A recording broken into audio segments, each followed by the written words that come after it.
Warahmatullahi wabarakatuh. Assalamualaikum. Alhamdulillah wassalatu wassalamu ala Rasulillah sayyidina wa maulana wa habibina wa syafi'ina Muhammad sallallahu alaihi wasallam wa alihi wa sahbihi wa man tabi'ahum bi ihsanin ila yaumiddin. Rabbi shrah li sadri wa yassir li amri wa hlul 'uqdatam min lisani yafqahu qawli. Allahumma inna nas'aluka 'ilman nafi'an wa rizqan tayyiban wa 'amalan salihan mutaqabbalan wa shifaa'an min kulli da' wa tijaratan lan tabur. Allahumma kfinihim bima syi'ta. Bismillahirrahmanirrahim. La yadurru ma'asmihi syai'un fil ard wa la fis sama' wa huwas sami'ul 'alim. Bismillahirrahmanirrahim. La yadurru ma'asmihi syai'un fil ard wa la fis sama' wa huwas sami'ul 'alim. Bismillahirrahmanirrahim. La yadurru ma'asmihi syai'un fil ard wa la fis sama' wa huwas sami'ul 'alim. Allahumma afina min kulli bala'i dunya wa azabil akhirah wa syarrid dunya wa syarril akhirah. Allahumma ij'alna minal mukhlasin waj'alna minaz zakirin waj'alna min ibadikas salihin. Wa fahamnaha Sulaiman wa kullan atayna hukman wa 'ilma wa sakharna ma'a Daud al-jibal yusabbihna wat-tayr wa kunna fa'ilin. Wa sallallahu ala sayyidina Muhammad wa ala alihi wa alihi wa sahbihi wa baraka sallam. Amma ba'd.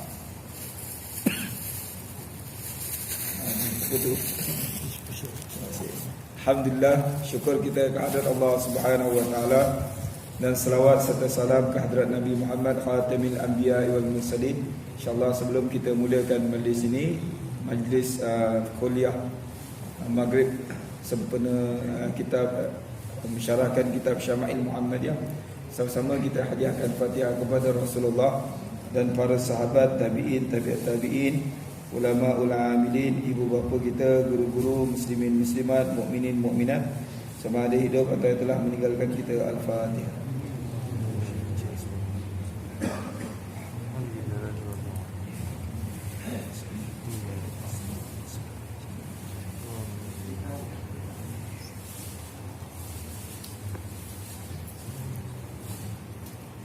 Alhamdulillah wassalatu wassalamu ala Rasulillah.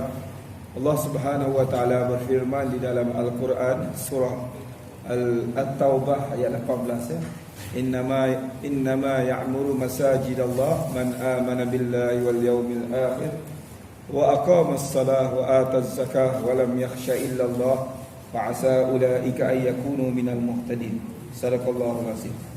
Sesungguhnya orang-orang yang memakmurkan rumah-rumah Allah, mereka lah orang yang benar-benar beriman kepada Allah Subhanahu wa taala dan hari akhirat, dan mereka sentiasa mendirikan salat dan membayar zakat, dan mereka tidak takut melainkan hanya kepada Allah Subhanahu wa taala.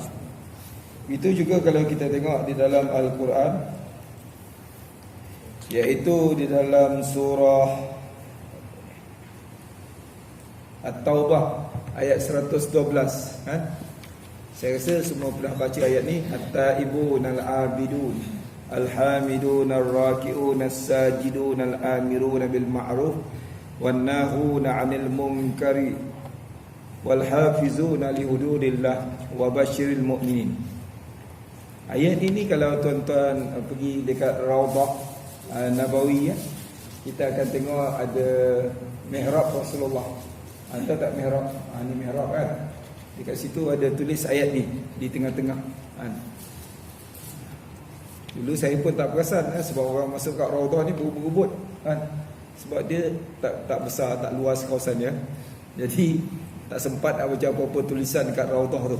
Sebenarnya ayat tu kalau tuan-tuan perempuan tengok kan, ayat ni menceritakan tentang pujian Allah kepada orang-orang yang beriman, yang mana Allah Subhanahu wa taala mengatakan di dalam surah tersebut kan, kalau kita buka Al-Quran ni 112, Bismillahirrahmanirrahim. At-taibun, orang yang suka bertaubat. Apa dia? Iaitu orang yang suka istighfar, orang yang suka bertaubat, kembali kepada Allah. Nabi Muhammad ni dia tak ada dosa pun. Para nabi semua tak ada dosa, mereka maksum. Tapi mereka lah orang yang paling banyak bertaubat kepada Allah. Yang kedua, al-abidun, orang yang abid, orang yang sentiasa beribadah kepada Allah, sama ada lelaki dan perempuan. Kemudian al-hamidun, orang yang suka memuji Allah. Alhamdulillah, apa-apa pun puji kepada Allah Subhanahu wa taala. Sama ada kita senang ke susah ke, dalam masa kita tak ada malapetaka ke, bencana ke, kita sentiasa puji Allah. Macam kisah Nabi Ayub, macam mana penderitaan yang baginda kena, ujian daripada Allah, dia tetap puji Allah. Hati dan lidahnya sentiasa memuji Allah Subhanahu wa taala. Walaupun semua keluarga dia meninggal, isteri dia pun meninggalkan dia juga, kena sakit dan sebagainya berpuluh tahun, maka dia sabar, puji pada Allah Subhanahu wa taala. Alhamidun, as-saihun, mereka yang suka mengembara, menuntut ilmu, demi untuk menuntut ilmu Allah, jalan Allah, dipanggil as-saihun. Macam tuan-tuan, perempuan datang kat sini sentiasa as-saihun, untuk mencari ilmu Allah Subhanahu wa taala. Ar-rakiun, mereka yang suka rokok, iaitu menyembah Allah Subhanahu wa taala. As-sajidun, mereka yang sentiasa sujud kepada Allah. Al-amiruna bil ma'ruf, mereka yang menyeru kepada perkara yang ma'ruf. Wan nahuna 'anil munkar, dan mencegah kepada munkar. Wal hafizuna li hududillah, dan mereka sentiasa memelihara had-had, hudud-hudud Allah Subhanahu wa taala. Wa basyiril mu'minin, dan berilah berita gembira kepada orang-orang yang beriman. Jadi ada berapa ciri? At-taibun, al-abidun, al-hamidun, as-saihun, ar-rakiun, as-sajidun, al-amirun bil ma'ruf wan nahu 'anil munkar wal hafizuna li hududillah. 9 ciri iaitu ciri-ciri orang yang beriman. Jadi kita tengok ayat-ayat ni, ada tak ciri-ciri tu dekat kita? Kalau tak ada lagi, doa supaya Allah Subhanahu Wa Taala jadikan ciri-ciri itu semuanya ada dalam diri kita. Kerana ciri itulah yang membuktikan, yang membenarkan bahawa kita ni adalah golongan orang yang betul-betul beriman kepada Allah Subhanahu Wa Taala. Jadi orang yang beriman kepada Allah, tempat dia insya-Allah di syurga Allah Subhanahu Wa Taala. Begitu juga kalau kita tengok ayat Al-Quran yang menceritakan sifat-sifat orang yang bertakwa. Mereka ni salah satunya mendapat keampunan daripada Allah. Kalau kita tengok di dalam surah Ali Imran, wasari'u ila maghfiratin min rabbikum wa jannatin arduhas samawati wal ard mu'iddas lil muttaqin allazina yunfikuna fis sarra'i wad dharra'i wal kazimina al ghaiza wal 'afina 'anil nas wal kazimina al ghaiza wal 'afina 'anil nas wallahu yuhibbul muhsinin walladzina idza fa'alu fahishatan aw zalamu anfusahum zakarullah fastaghfiru li dzunubihim wa may yaghfiruz dzunuba illa Allah wa lam yusirru 'ala ma fa'alu wa hum ya'lamun. Jadi kita tengok ayat ni, cuba kita tadabbur. Bersegeralah kamu untuk mendapat al-maghfirah, keampunan daripada Allah.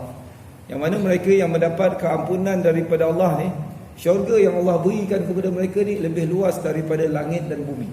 7 petala langit, 7 petala bumi, itu syurga tu lebih luas. Kata Rasulullah, pintu syurga, tahu tak luasnya pintu syurga? Pintu syurga ni satu sisi ke satu sisi. Macam ni satu pintu ni satu sisi, ini dua sisi.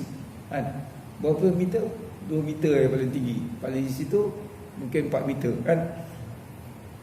Kalau kat rumah kita berapa?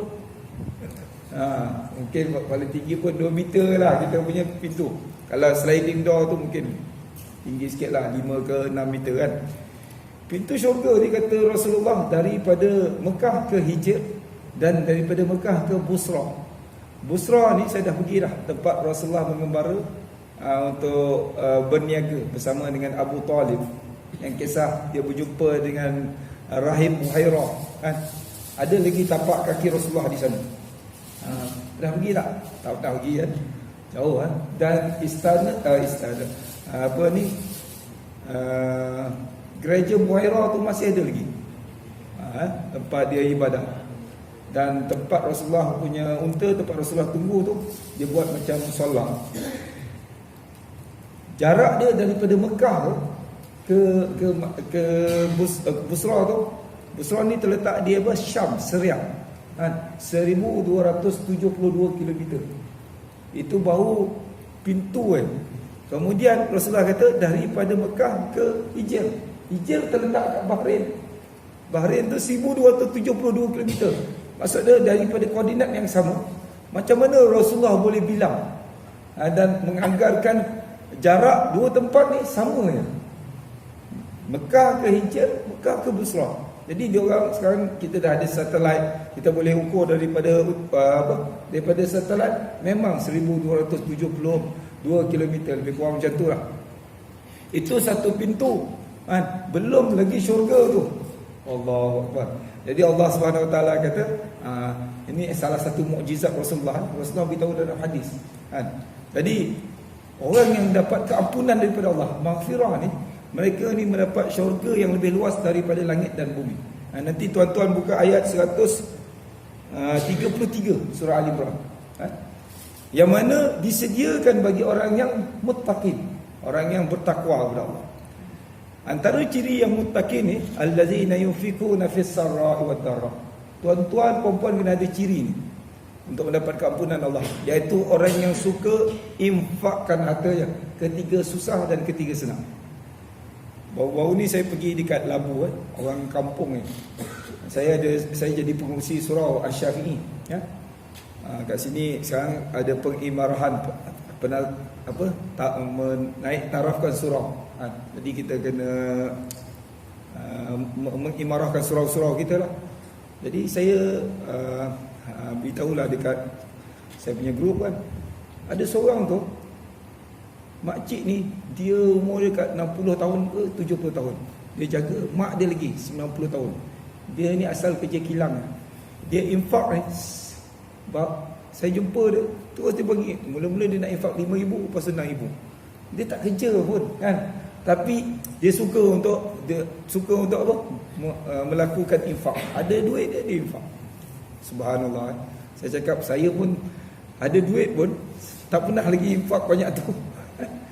Padahal dia tak kerja, dia jaga mak dia. Mak dia 90 tahun, adik-beradik tak nak jaga, dia jaga. Allah Subhanahu Wa Taala luaskan rezeki. Dia kata dia nak hibahkan sebelum dia wafat, dia nak hibahkan harta-harta dia. Tetapi sahabat dia kata, bagilah dekat Ustaz Amin, 6,000 serta panjat tu cash dia keluar pada tabung haji mana. Allahu Akbar. Tengok Allah Subhanahu Wa Taala kata, wa anfiqu mimma razaqnakum min qabli an ya'tiya ahadakumul maut fayaqula rabbi laula akhartani ila ajalin qarib fa asaddaqa wa akum minas salihin. Berinfaklah kamu, berwakaflah kamu, bersedekahlah kamu sebelum datang ajal kepada kamu. Bukan lepas ajal baru datang, nak infak tak. Maka apabila datang ajal pada tu, dia orang tak sempat nak berinfak. Mereka di alam barzah tu dia berdoa, ya Allah, boleh tak kau tambahkan umur kami? Laula akhartani ila ajalin qarib, kepada waktu yang sedikit je, supaya aku fa asaddaq, supaya aku dapat bersedekah, wa akum minas salihin, kau akan dapati bahawa aku orang yang soleh, ya Allah. Rasa dapat tak? Mana dapat? Ahli kubur tu takkan kembali ke dunia ni.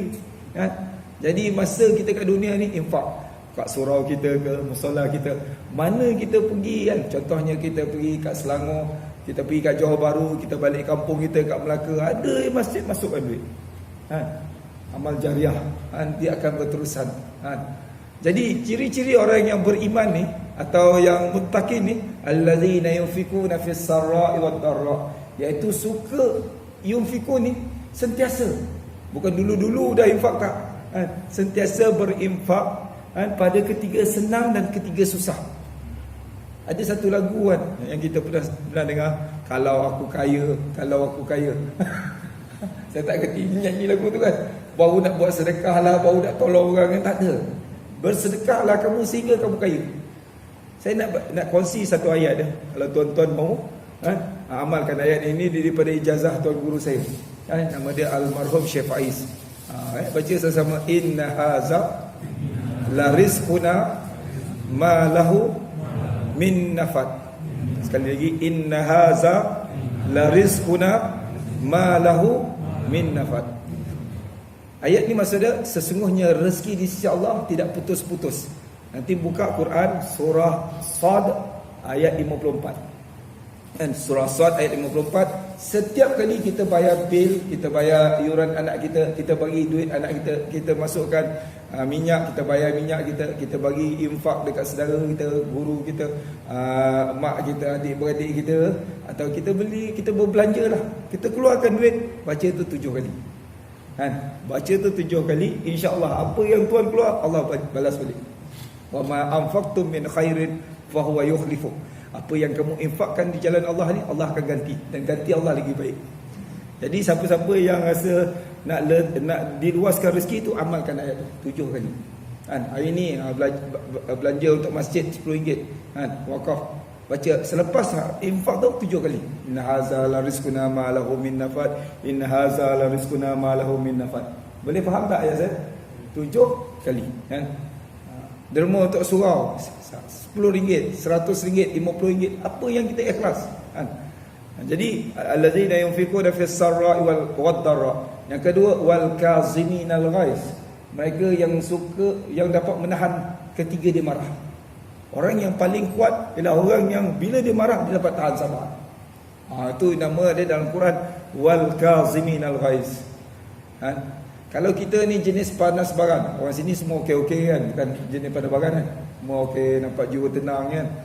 Kalau kita jenis panas baran lah, ini ayat dia yang diijazahkan oleh tuan guru, kan? Amalkan ayat Rabbana afrigh alaina sabra, kan? Baca banyak kali, ya Allah limpahilah kami dengan kesabaran. Minta Allah jadikan kita ni sabar.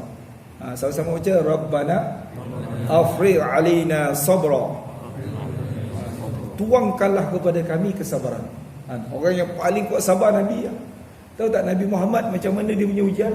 Ketika Rasulullah pergi kat Mekah tu, berdakwah kepada kaum dia, ada seorang musyrikin Mekah ni, dia ambil satu bali ni, kan? Tanah dia simbol kepada Nabi. Dengan muka, dengan serban, dengan jubah, semua habis. Nabi dia punya sabar tu, dia tak tumbuk pun orang tu, kan? Kalau kita boleh tak? Sebab Nabi ni kuat, kalau dia tak tumbuk orang tu, memang tergolek kan. Tapi Rasulullah sabar. Balik tu jumpa anak dia tengok Allah, ayah dia penuh dengan apa, debu tanah. Sayyidatina Fatimah disapu muka ayah, sapu, menangis. Sayyidatina Fatimah dia tengok Rasulullah tengok si Sayyidatina Fatimah menangis tu. Rasulullah kata, wahai Fatimah, kan, insya-Allah ayah kamu akan dimenangkan oleh Allah. Dengan sebab sabar Nabi tu, Allah beri kemenangan kepada Nabi. Wasbir wa ma sabruka illa billah, wa in aqabtum fa'aqibu bimisli ma uqibtum bih, wa la in sabartum lahu khairul lis-sabirin wasbir wa ma sabruka illa billah. Nabi ni dia punya hebat dia tu. Kamu nak balas boleh ya Rasulullah, tetapi kalau kamu bersabar lebih baik bagi kamu. Dan bersabarlah kamu, dan sabar itu datang pada Allah. Allahu Akbar. Kalau kita macam mana? Kalau kita lemah lain lah. Ini kita pun jenis orang yang kuat kan. Orang buat macam tu, ada yang kena kan. Hebatnya Nabi, kalau orang buat baik dengan Nabi, Rasulullah akan balas baik. Tapi yang paling hebat, orang buat jahat, Nabi buat baik. Faham tak? Tu ada orang tu, orang buat jahat, kita sabar, itu dah hebat dah. Tapi kalau orang yang buat jahat pada kita buat baik pada dia, itu lagi hebat. Itu sifat Rasulullah. Wa innaka la'ala khuluqin azim. Orang Taif baling Nabi, kan, dengan batu berdarah-darah dah. Satu titik darah jatuh ke muka bumi ni, akan datang kemurkaan Allah. Sebab itu Allah hantar malaikat menjaga gunung dengan malaikat Jibril. Jibril kata, ini malaikat ni Allah hantar untuk engkau ya Rasulullah. Kau minta apa saja, kan? Mana gunung yang paling tinggi, aku hempap kepada penduduk Taif. Saya pernah pergi kat Masjid Kuk. Masjid Kuk tu, atau Masjid Sikuk. Kuk ni dalam bahasa Arab Sikuk, kan, di Taif. Rasulullah bermunajat dengan doa yang panjang, maka datang malaikat tu. Sebab satu titik darah jatuh, Allah sangat murka. Kau hina aku punya kekasih, kan? Tapi Rasulullah kata, tak apa, kalau Allah tak murka pada aku, tak kisah. Mungkin orang susah, belum lagi dapat terima punya dakwah, kan? Mudah-mudahan daripada keturunan zuriat mereka ni akan lahir orang yang menyembah Allah. Dia doa lagi, Allah. Jadi malaikat tu kagum dengan sifat Rasulullah, kan? Allah, kan? Sebab itu Rasulullah ni digelar apa? Wa innaka la'ala khuluqin azim, dalam Quran surah Al-Qalam ayat 4. Sesungguhnya kau ya Rasulullah mempunyai akhlak yang sungguh agung, sungguh terbaik, sungguh istimewa. Tak ada orang yang seagung akhlak Rasulullah. Innama bu'istu li utammima makarimal akhlak. Kan? Ketiga apa? Ada satu kisah di dalam perang Uhud. Uhud tahu tak? Perang yang kedua dalam Islam. Di satu tempat itu Rasulullah kena pukul dengan pedang. Apa ni? Dekat topi besi dan dengan apa? Bahagian perisai badan Rasulullah ni. Ada sepihat terkena dekat ni. Dekat bahagian rahang Rasulullah. Tertanam. Sayyidah Ubaidah tu yang punya handsome tu, dia cabut tu, dia ragup tu dengan dia punya geraham, tercabutlah dia punya gigi. Dua kali tercabut, satu sebelah kanan, satu sebelah kiri.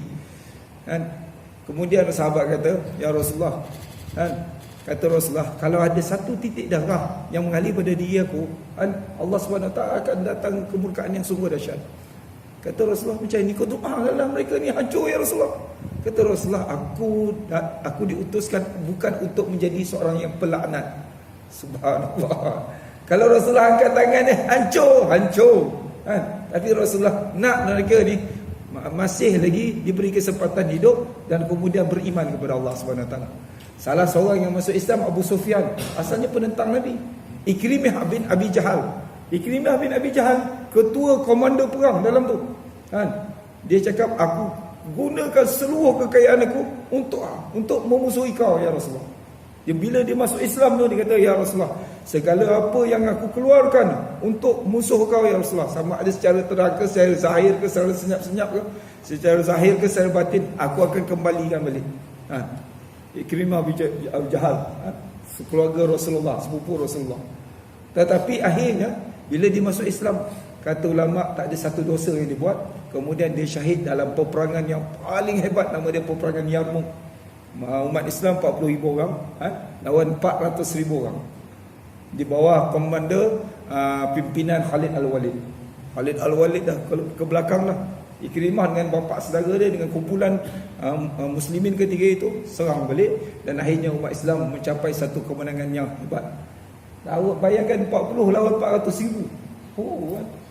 Salah satu peperangan yang paling dahsyat, yang tak pernah orang jangka kan, macam mana dia punya barisan. Sebab itu saya suka baca cerita-cerita perang sahabat ni kan. Zaman Rasulullah tuan-tuan puan-puan, banyak peperangan tetapi tahu tak orang-orang Islam atau para sahabat yang syahid berapa orang? Lebih kurang 300 lebih ke? Bayangkan, Rasulullah perang pun jaga nyawa juga. Sekarang ni perang-perang yang mati-mati lah, syahid kan. Rasulullah tahu syahid tu bagus, tetapi sekiranya kamu hidup, kamu boleh berdakwah lagi. Subhanallah. Allazina yunfikuna fis sarra'i wad dharra' wal kazimin al ghaiz. Jadi saya kalau tuan-tuan ada sifat-sifat macam tu atau saudara-saudara kita, amalkan Rabbana afri alaina sabra. Lepas tu baca ya hadi 200 kali. Wahai Tuhan yang memberi petunjuk. Kemudian ya afu 200 kali. Wahai Tuhan yang memaafkan. InsyaAllah. Sebab kemarahan ni sebenarnya datang daripada syaitan. Syaitan suka kita buat jadi marah. Bila kita marah dah tak ingat. Ada sanggup bunuh kawan, kita baca kat internet kan, sanggup bunuh mak bapak dia. Sanggup dekat jalan kalau kita marah tu, orang potong kita, tak apa pula, kita pun kejar dia pula. Tak ada accident dulu. So tak ada apa kan. Jadi bila macam tu, cepat-cepat ingat Allah Subhanahu Wa Taala. Yang ketiga, wal kazimin al-ghaid wal afina 'anil nas. Ini sifat yang paling terbaik, iaitu sentiasa memaafkan orang, sentiasa mengampunkan orang. Jadi sebelum tidur tu kita ampunkan semua orang muslimin muslimat. Dosa mak bapak kita, dosa isteri kita, dosa pasangan kita, dosa anak-anak kita, dosa jiran-jiran kita, dosa sahabat-sahabat kita, dosa orang-orang yang buat salah kat kita, semua zahir batin. Biar tak ada dosa. Biar tak ada dosa, kita dengan diorang ni kosong-kosong. Ini sifat yang terbaik. Saya ada baca satu kisah lah, wallah alam betul ke tak kan. Iblis pernah bertemu dengan Fir'aun. Dan Fir'aun kata, Iblis kata, wahai Fir'aun, kau ni teruk sangat. Aku macam mana teruk pun tak pernah mengaku jadi Tuhan. Faham tak? Paling teruk pun iblis ni dia engkar, dia takabur kan. Fastakbara kana minal kafirin. Kan? Dia kata macam ni, kata Firaun, alah macam ni aku nak kembalilah bertaubatlah ikut ajaran Nabi Musa. Dah alang-alang kan. Alang-alang menyeluk perkasam. Kita biar sampai ke pakai lengan dah. Alang-alang buat jahat, buat zalim, teruskan kezaliman. Tengok iblis. Dia tunjuk Firaun. Sebenarnya Firaun tu dia nak kembali kepada ajaran Nabi Musa. Sebab Nabi Musa dia didik, dia tengok akhlak Nabi Musa memang terbaik. Tapi dia ada satu orang yang selalu beri penasihat dia tu. Nama dia Haman. Haman dia kata, alah, Nabi Musa tu bukan nak apa pun. Dia nak jawatan kamu, nak kuasaan ni kan. Dia iblis lah tu. Jadi dia kata alang-alang kan kita buat. Jadi kata Firaun betul kan. Dah alang-alang kita buat jahat terus kan. Dia tak ada tak orang yang lebih jahat pada kita berdua ni. Dia tanya orang. Kata iblis ada. Siapa dia?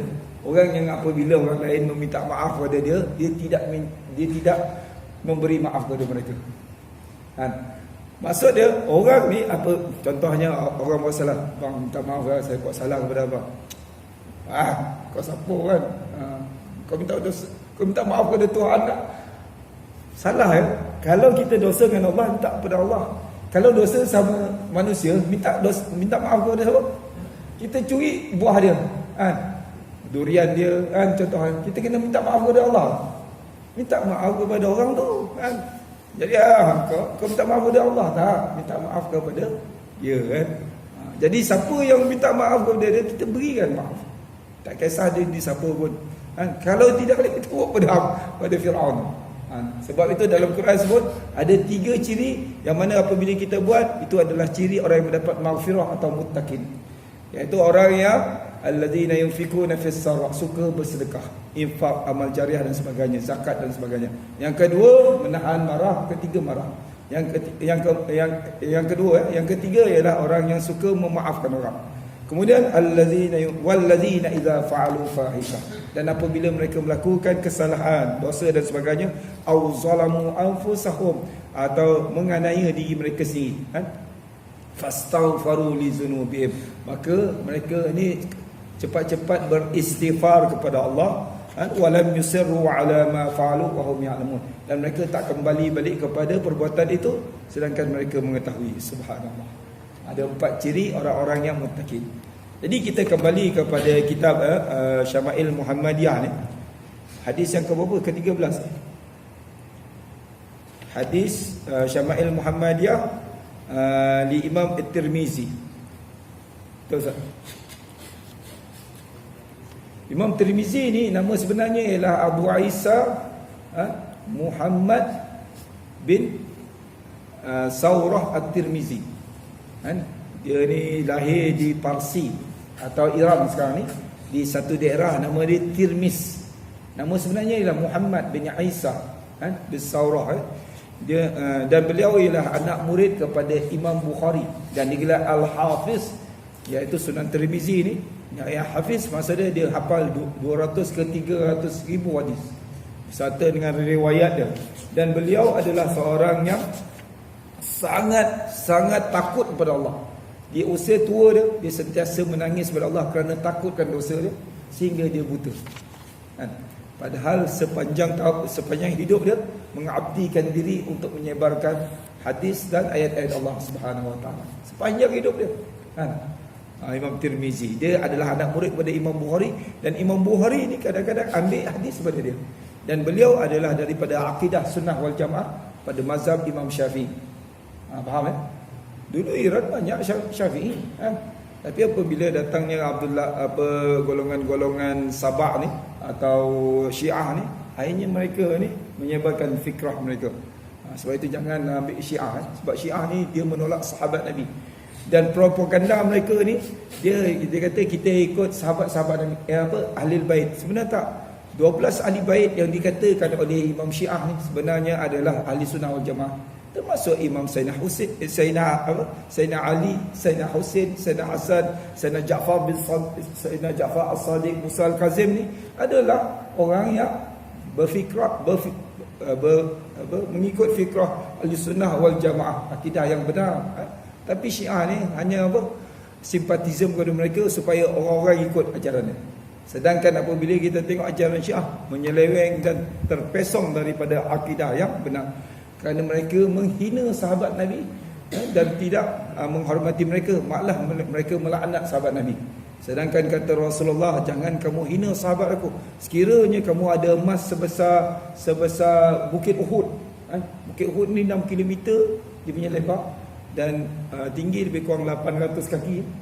Kalau ada emas sebesar Bukit Uhud, kita infakkan setiap hari fi sabilillah, di jalan Allah, dia akan sama dengan sahabat menderma atau menginfakkan setengah cupak atau satu cupak daripada makanan mereka. Tengok sahabat Nabi ni jangan hina.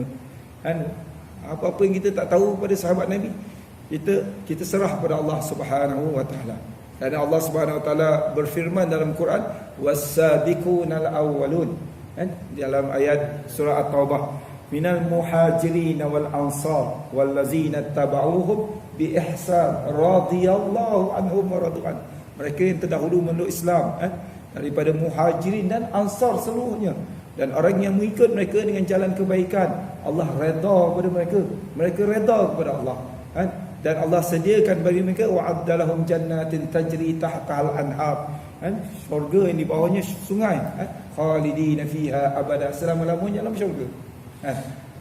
Zalikal fawzul azim, ini adalah balasan yang agung pada sisi Allah. Jadi jangan ikut. Jadi Imam Tirmizi ni orang Iraq, tapi akidah sunnah wal jamaah. Jadi kita hadiahkan dulu Fatihah kepada Imam Tirmizi dan guru dan anak-anak muridnya, dan siapa yang ikut jalan mereka, iaitu jalan Siratal Mustaqim. Al-Fatihah.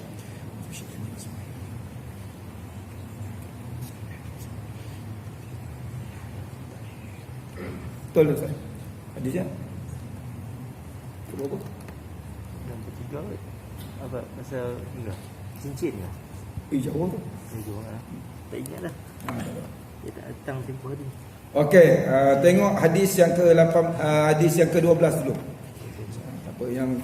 Siapa yang tak ada tu kita ulang balik.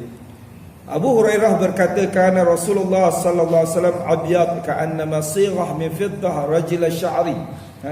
Rasulullah SAW berkulit putih seolah-olah terbentuk daripada perak, dan rambut Rasulullah ikal beralun. Rasulullah ni kulit dia putih atau putih kemerahan, tapi putih bukan putih biasa, putih seperti perak.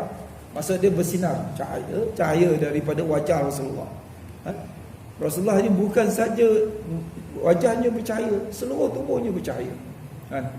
Kalau Rasulullah bercakap, dalam hadis yang akan datang, keluar daripada celah gigi Rasulullah ni cahaya.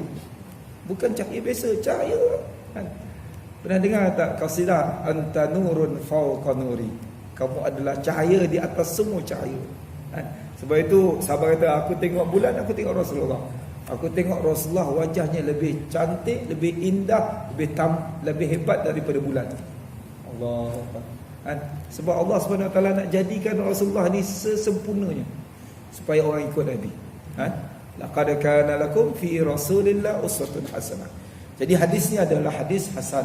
Dan rambut Rasulullah adalah ikan. Rambut Rasulullah warna apa? Hitam. Ada tak rambut Rasulullah blonde? Tak ada.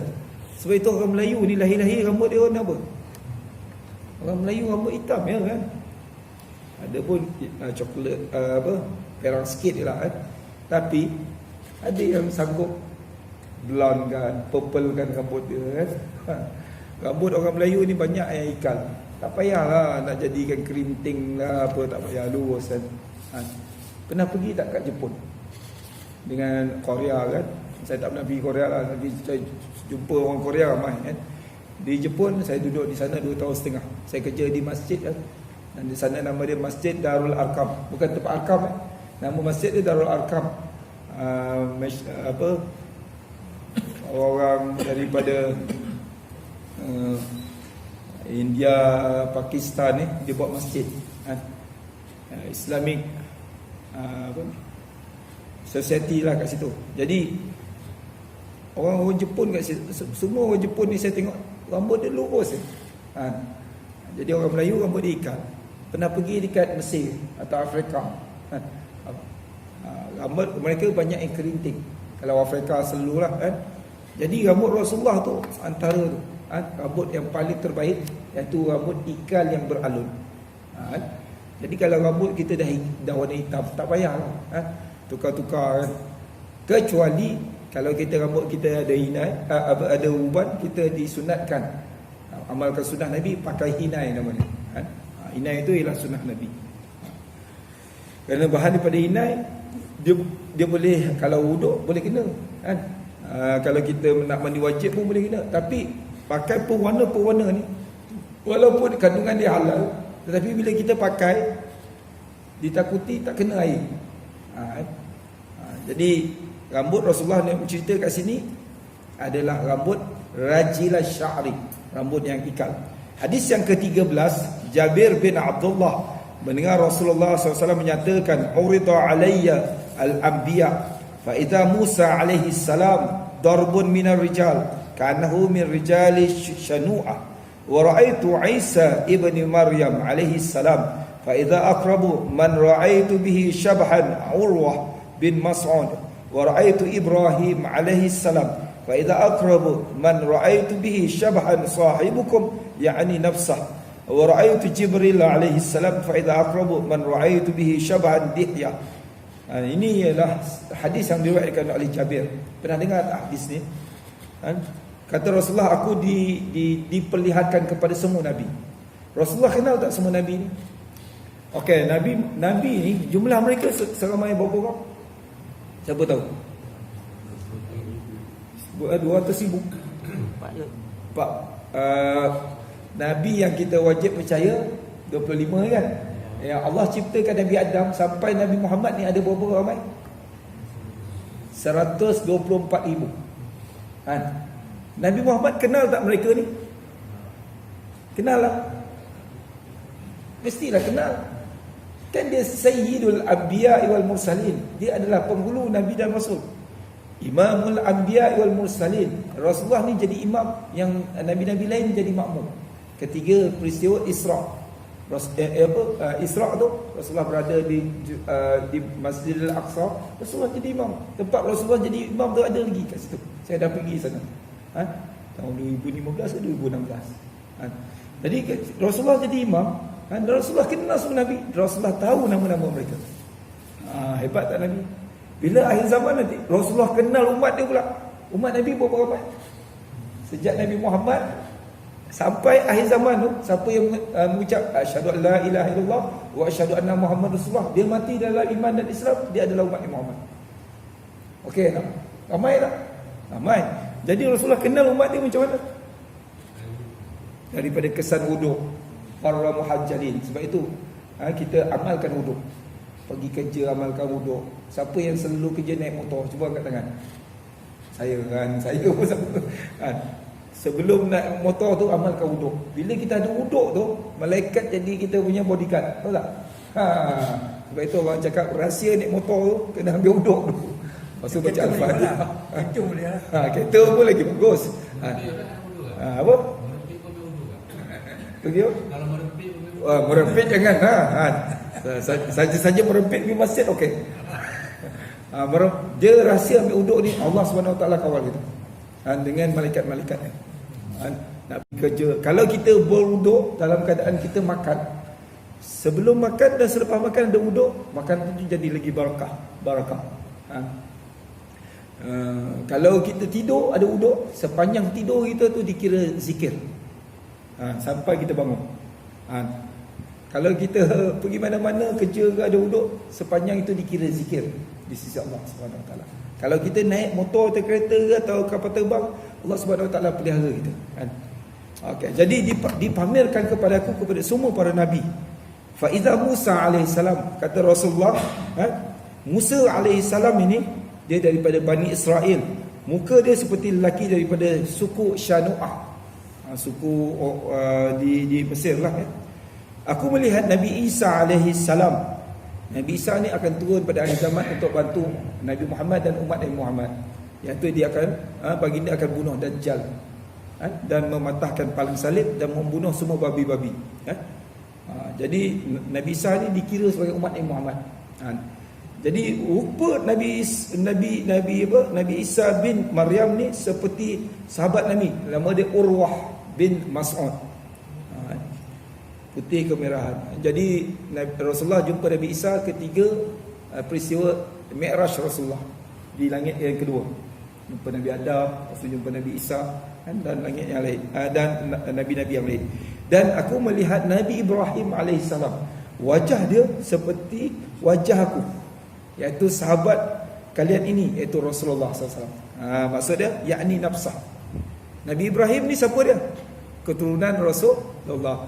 Daripada Nabi Ibrahim lahirnya Ismail. Sebelah Hajar lahir Ismail, sebelah Siti Sarah lahirnya Ishak. Ishak lahirnya Yaqub, Yaqub lahirnya Yusuf. Yusuf lahirnya Manasih. Daripada Manasih lahirnya keturunan Bani Jawi. Tahu tak kita punya bapa? Nabi Ibrahim lah. Nabi Ibrahim ni kahwin dengan Qanturah. Dalam kitab yang lain ada, bukan kitab Quran.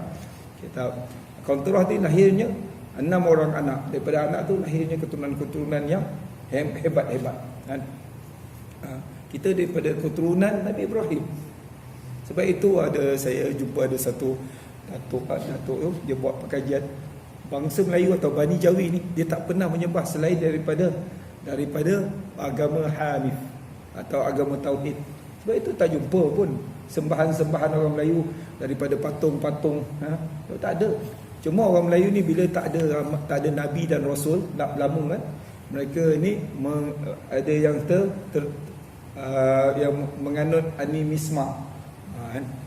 Jadi Jawi maksud dia bangsa yang menyembah satu Tuhan dalam bahasa Sanskrit. Al-Malayu kan? Al-Malayu daripada perkataan Al-Quran. Bukan Melayu tu perkataan biasa-biasa. Melayu ni pada perkataan Al-Mala'u. Wa qala al-mala'u alladhi. Al-Mala' ni bangsa atau pembesar yang mulia. Cuba baca dalam Quran, ada 22 kalimah. Siapa yang beri nama Melayu ni? Oleh seorang ulama nama dia Syekh Abdullah Al-Qumatri. Iaitu anak murid kepada Syekh Abdul Qadir Jailani. Wallahu a'lam lah. Dia orang kata macam tu kan. Yang antara ulama yang mengislamkan Sultan Qadah kata itu. Nama Qadah ni berasal daripada bekas air. Siapa orang Qadah? Apa maksud Qadah? Bekas air lah, saya dah beritahu. Sebelum tu tak tahu kan. Qadah lah Ustaz. Qadhun, Qadah. Arab, bahasa Arab Qadah tu. Kan? Jadi semua arak-arak, bekas-bekas arak dia buang, dia pecahkan. Tinggal ada satu bekas tu, dicuci, kemudian dia beri minum. Kata ulama Syekh Abdullah Qumatri, inilah Qadah. Qadah. Dan di Islam tu dekat kawasan Gunung Cerai. Ada lagi batu hampar tu. Kat situ kalau tuan pergi ke atas tu, ada satu menara yang paling tinggi di Asia Tenggara. Menara masjid. Dah pergi tak? Nanti pergilah. Orang Qadah pun tak pernah pergi kot. Tapi orang Kedah tahu fa idza aqrabi min ra'aitu syabahan Urwah bin Mas'ud wa ra'aitu Ibrahim alaihi salam, wajah dia seperti Rasulullah. Jadi Rasulullah ni daripada keturunan Nabi Ibrahim, Nabi Ismail, kemudian daripada Adnan sampai kepada Abdul Muttalib, sampai kepada Sayyidina Abdullah sampai Nabi Muhammad. Jadi dia punya wajah mirip kepada bapa dia. Moyang dia. Wa ra'aitu Jibril alaihi salam, dan aku melihat wajah Jibril alaihi salam seperti wajah Dihyah al-Kalbi, wajah seorang lelaki yang sungguh handsome pada zaman Rasulullah. Kalau Jibril menyerupai manusia, dia akan menyerupai seorang sahabat nama dia Dihyah, Sayyidina Dihyah al-Kalbi. Hadis ini direkodkan oleh Muslim. Maksudnya wajah Rasulullah dan wajah para Nabi ni semua smart. Tak ada siapa yang cacat. Sebab itu Dajjal ni bila dia menyebarkan risalah dakwah yang yang batil ni, mula-mula Dajjal ni dia mengatakan dia ni orang yang baik, orang yang soleh. Kemudian dia mengaku dia jadi nabi. Sedangkan apabila wajah dia tu tengok mata dia teruk kan, satu macam terkeluar seperti biji anggur. Maksud dia wajah-wajah nabi ni tak pernah ada yang cacat. Kemudian bila Dajjal mengaku jadi Tuhan, Tuhan tak cacat. Macam manalah Tuhan maha sempurna, kau tak sempurna. Dajjal ni manusia. Tapi daripada sejak zaman Nabi, sebelum Nabi Musa ni dia dah lahir dah. Dan dia buat masalah kepada kedua ibu bapa ni. Daripada keturunan Yahudi ni, yang itu adik-beradik berkahwin. Daripada anak zina berkahwin, kemudian lahirnya Dajjal. Ketiga mereka ni bersama, ketiga isteri tu dia dah anak zina, sebab muhram, adik-beradik kahwin. Lepas tu dalam keadaan masa darah haid tu, dia bersama isteri, dia dapat Dajjal. Bila Dajjal ni lahir, dia dalam keadaan yang tidur je. Jadi mak dia tak dapat nak menyusul dia, akhirnya mak dia dapat breast cancer. Kisah. Dia menyusahkan mak dia. Mak dia mati, kemudian ayah dia bela dia. Dan ayah dia ni orang yang jaga biar gereja-gereja masa tu, kuil berhala ni. Kemudian dah berapa lama Dajjal ni tidur. Lepas tu dia bangun-bangun dia terus pergi kat berhala paling besar masa tu. Ada hari untuk menyembah berhala ni. Jadi ketika itu Dajjal dia pergi berak, pergi kencing kat berhala tu. Dapat raja tu tengok, ini siapa ni? Dia nampak Dajjal ada kat situ. Dia kata, wahai lelaki, itu anak kau kan? Maka dia ditangkap dan kemudian dia kata, anak saya tak boleh berjalan, anak saya tidur kan? Tu dia kata siapa? Maka ayah dia dipenjara sampai ayah dia mati kat penjara. Maksudnya Dajjal ni dia menyusahkan kedua mak bapak dia. Jadi jangan ikut Dajjal. Sebab itu kata Rasulullah, siapa yang nak pelihara daripada Dajjal, amalkan surah Al-Kahfi ayat 1 hingga 10. Di awal ada riwayat kata 1 hingga 10, di akhir ada kata 1 hingga 3 ya. Dan amalkan sebelum kita bersalam, Allahumma inni a'udzubika min azabi jahannam wa min azabil qabr fitnatil mahya wal mamat fitnatil masiihid dajjal.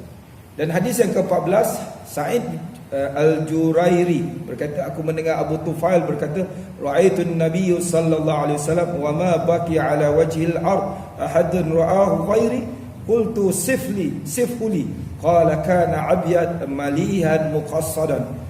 Sa'id bin Jurairi berkata, aku pernah melihat Rasulullah. Abu Tufail ni antara sahabat yang panjang umur dia. Aku pernah melihat Rasulullah dan tiada seorang pun masih hidup di permukaan bumi ini yang pernah melihat baginda selain aku. Maksudnya dia yang sahabat yang masih tinggal, umur dia mungkin 100 lebih. Antara sahabat yang panjang selepas Anas bin Malik. Kerana Rasulullah doakan Anas bin Malik ni, doa ni panjang, umur dia panjang. Jadi Abu Tufail ni dia kata, aku pernah melihat Rasulullah dan tak ada di bumi lagi baki atas muka bumi ni tinggal orang yang pernah melihat Rasulullah secara direct. Aku seorang. Jadi dia kata Said Abu Jurairi dia kata, tolong ceritakan aku tentang Rasulullah ni. Safely. Tolong sifatkan aku, ceritakan aku bagaimana kau pernah tengok Rasulullah secara live kan. Maka dia kata Abu Tufail radhiyallahu anhu menjawab, baginda putih kulitnya, putih kemerahan. Kemudian malihan, sangat tampan, muqassadan, dan tubuh Rasulullah ni sederhana. Ini hadis direkodkan oleh Imam Muslim, tetapi dan Imam Tirmizi, dan dikatakan hadis ni hadis dhaif, tapi boleh digunakan untuk beramal sebab dia ada penyokong-penyokong daripada hadis yang lain. Jadi Rasulullah ni sangat Rasulullah ni wajahnya putih dan wajah sangat tampan dan sederhana bentuk tubuh baginda sallallahu alaihi wasallam. Dan Ibnu Abbas, hadis yang terakhir kat sini, dah masuk waktu. Ibnu Abbas berkata, kana Rasulullah SAW aflajal saniyatain. Saniyatain ni gigi apa? Gigi kapak. Idza takallama ru'ya kan nur yakhruju min baini sanayahu. Subhanallah. Kata Ibnu Abbas, iaitu sepupu Rasulullah. Ibnu Abbas ni nama ayah dia Abbas bin Abdul Muttalib. Lahirnya anak nama dia Abdullah bin Abbas bin Abdul Muttalib, tapi digelar Ibnu Abbas. Makamnya di Taif. Kalau tuan-tuan pergi kat Taif, ada masjid Ibnu Abbas besar maksudnya. Di situ ada makam Sayyidina Ibnu Abbas, dan di situ juga ada satu ulama Nusantara yang paling terkenal. Nama dia Syekh Daud Al-Fatani. Pernah dengar tak Syekh Daud Al-Fatani? Makamnya di Taif. dekat Imam Ibnu Abbas. Jadi kata Ibnu Abbas ni, ada renggang jarak kecil pada gigi hadapan Rasulullah SAW. Dan apabila Rasulullah SAW berbicara akan sesuatu perkara, kelihatan seolah-olah ada cahaya yang keluar daripada celah-celah gigi Rasulullah sallallahu alaihi wasallam. Dan hadis ini direkodkan oleh Imam Tirmizi dan Baihaqi. Subhanallah, sallallahu alaihi wasallam. Kita kalau berbicara dia keluar cahaya. Tak ada orang kan di atas muka bumi ni cakap keluar cahaya kecuali yang direkodkan oleh sahabat dia. Ada ailio dia. Subhanallah. Jadi Rasulullah SAW ni cakap pun keluar cahaya. Kan? Ya Allah, jadikan di hadapanku cahaya, di belakangku cahaya, di kananku cahaya, di kiriku cahaya, di atasku cahaya, di bawahku cahaya, dan jadikan diriku cahaya. Subhanallah. Rasulullah ni bila berjalan di atas di bawah bulan dan matahari tiada bayang-bayang pun. Kerana cahaya betul-betul cahaya, takkan ada bayang-bayang. Subhanallah. Jadi Rasulullah bercakap pun cahaya. Sebab saya nak cerita satu kisah sahabat saya di Presen 9. Nama dia Faris. Dia ni orang jujur lah, orang baik. Dia amalkan selawat dia tak banyak tuan, 10 kali je. Pagi, 10 kali petang. Dan di istiqamah walaupun ketika sakit. Allahumma salli ala sayyidina Muhammad wa ala alihi washabihi wa barik wasallim. Tentu kan. Jadi satu hari itu Allah perlihatkan dia untuk bertemu dengan Rasulullah. Man ra'ani fil manam fasayarani fil yaqazah. Di dalam satu tempat tu, maka ketika itu dia tengah berjalan-jalan, dia nampak macam surau atau masjid kayu. Dia nak singgah solat kat situ dalam mimpi ya. Mimpi bukan hujah, nak cerita mimpi dia. Ini dicerita kat saya sendiri. Jadi ketika itu dia nampak orang-orang yang tengah berzikir, semua pakai jubah atau serban putih. Jadi ada seorang jadi ketua kat situ. Jadi dia teruskan sembahyang, kemudian dia duduk dekat majlis zikir tu. Dia tengok orang yang mimpi zikir tu bercahaya, badan semua bercahaya. Jadi dia tanya orang sebelah tu, "Tuan, itu siapa dia?"